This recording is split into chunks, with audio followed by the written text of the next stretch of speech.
Good morning. Today is Wednesday, January 13th. For lunch today, there's crispy chicken sandwich with golden french fries, or chef salad, or pepperoni or cheese pizza.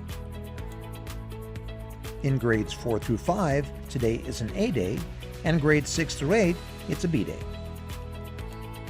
And we're wishing a very happy birthday to Annalise Eberhardt in the 7th grade and to Hartley Melodzik in the 6th grade. Have a great day. Hey everybody. So today I'd like to introduce you to a man by the name of Richard Montanez. And the bulk of this story comes from a Twitter thread by Ann Keith Harathi. Richard Montanez grew up in Cucamonga Valley, California, sharing a one-room cinder-block hut with 14 family members. He dreaded school. Barely able to speak English, he'd cry to his mother as she was getting him ready for class. He dropped out of school in 4th grade and took odd jobs at farms and factories to help make ends meet. Some years later, in 1976, a neighbor let him know of a job opening for a factory janitor at the Frito-Lay plant down the road. The $4 an hour pay was more than he had ever made. So that day I got hired. And I got hired as a janitor. And I remember I went home and I told my dad and my grandfather. You know what they told me? When you mop that floor, don't forget that you are a Montanez. Let that floor shine. Work hard. Make people proud to know you.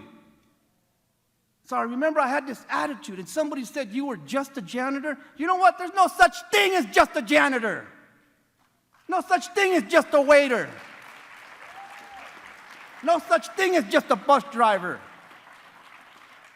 When you work hard and you have it in your heart that you're going to be the best at that, that's all that's important. So I said, I'm going to be the best janitor Frito-Lay ever had. Richard spent his off time learning about the company's products, manufacturing, marketing, and more. He even asked salesmen to tag along and watch them sell. And then I asked the salesman if I could go with him on a weekend. I said, I'll load your truck up. So I went to the stores with him and I loaded the Frito-Lay products and just had a great, learning the business, whatever I could. I was looking, and this was many, many years ago, and I saw. And here's what I saw. I saw no products that were catering to Latinos or to the person who loves spices. It was all pretty much, salt and maybe barbecue flavored.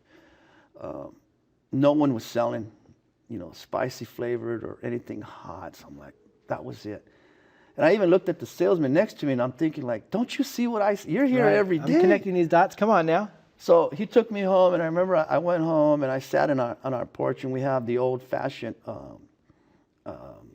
steps, concrete. So I'm sitting there, and in my neighborhood, and a lot of Latino neighborhoods like mine that I grew up in, we have something that is called the elote man. It's a vendor. It's called the corn man.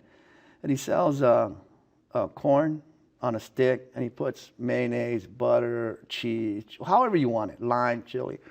And remember I whistled, and I said, let me have 2, one for my son here. And I said, yeah, with everything, of course. So I'm eating, and I'm thinking, what could I do? What could I create? And then I looked at that, and it looked just like a Cheeto. And it's just like that, Jeremy. I thought, oh, There it is. what if I put chili on a Cheeto? In the mid-1980s, Frito-Lay started to struggle. The CEO announced a new initiative to all 300,000 employees, Act Like an Owner, trying to empower them to work more creatively and efficiently. Montanez listened. Then he called the CEO. Mr. Enrico's office, who is this? Richard Montanez in California. You're the VP overseeing California? No, I work at the Rancho Cucamonga plant. Oh, so you're the VP of Ops? No, I work inside the plant. You're the manager? No, I'm the janitor. The CEO got on the line.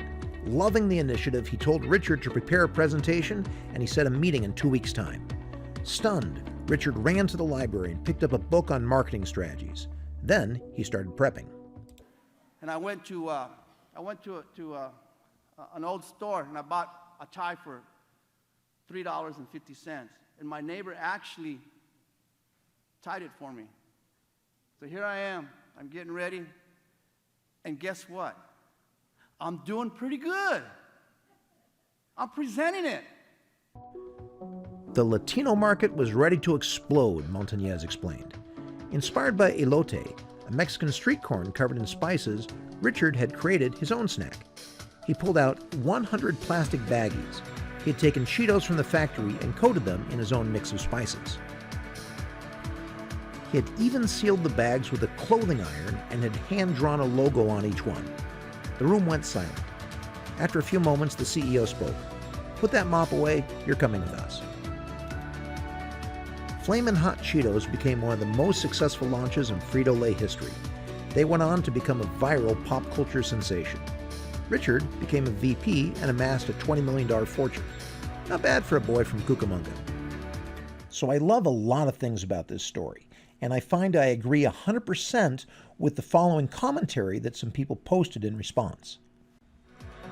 They wrote, "I saw two inspirational people in this story.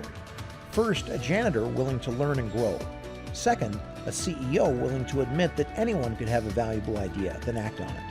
Without the CEO's willingness to learn, it all would have failed." And then the response, and a third, Ricardo's grandfather, who taught him to take pride in everything he did. And so for today's challenge, let's follow the advice of Richard's grandpa and do the very best at whatever you can. That way, when your opportunity comes up, you'll be ready for it too. All right, you take care.